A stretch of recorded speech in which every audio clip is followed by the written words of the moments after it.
Okay, so we've gone backwards. We have the clutch side case back open again. And based on the comments in one of my videos, I was told that I missed something. And it was driving me insane. And I looked at my parts and I had this spring. I was told I was missing a spring and a little barrel. So this spring, what I had was the clutch actuator, and I had the lever, and I had the other half of the clutch actuator and this spring, and I was told A, I had it upside down, this part, and B, I was missing a spring and a little barrel about the size of the spring. And I am. So we have it apart. Let's take a look at what I've screwed up. Clutch actuating lever. This is upside down. This flange is supposed to point this way, so they touch each other. They fit inside each other, so they self-center very positively. The flange on this cammed plate and this flange fit together very nicely, and the spring goes in between them, and that fits together nicely because the spring fits around the outside. So that's the one thing I've gotten wrong. The other is this barrel and spring, and so it's driving me insane, and it's hard to tell, but the barrel is there. It was there. In fact, I didn't think it came out. I thought this was part of the machined part, but it's not. That is the barrel. There's a hole on the back side here, and if I push here, push a little more, there is that barrel. So the barrel was there. It is there. It goes in the center of this.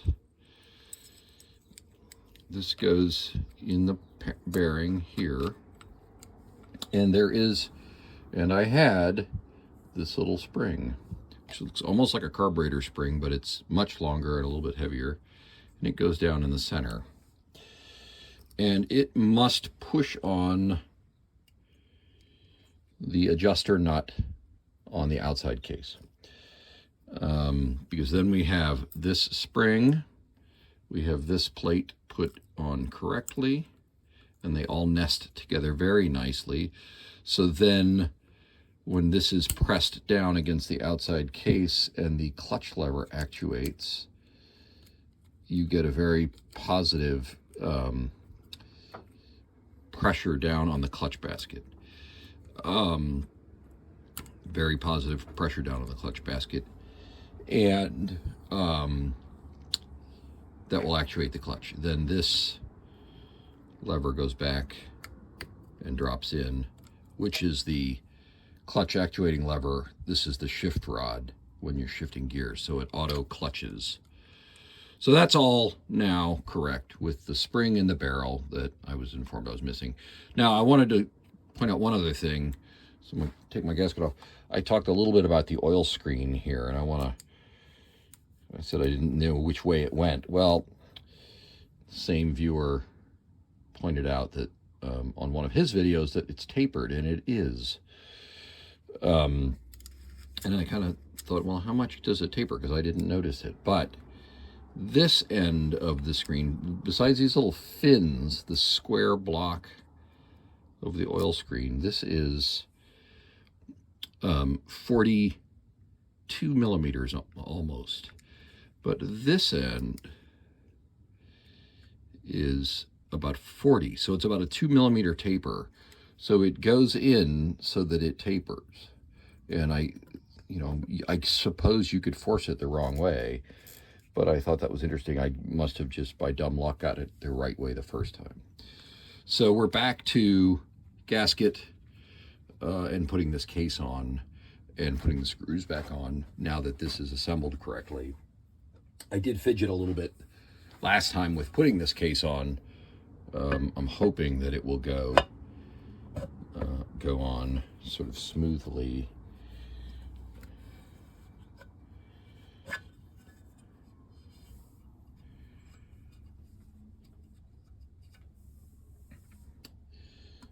have no locating dowels. And I thought there were some. So I want to check that out. That was a mistake from before as well. I didn't have my locating dowel here, and there's one over here. You can't turn the engine just a touch. Right behind here, there's one over at this bolt. So I didn't have those in, and I just caught that, so that's great. So now, I don't know how I missed that before. Now I have this, I think, correct. So we're going to put our cover on. As I was saying, it was a little struggle the first time I did this without the locating pins, so I'm assuming it's going to be no struggle at all to get it on. There we go. So bolts back in, torque it down, just like I did before in the other video. So I'm not going to bore you with that, and we'll move on to something else.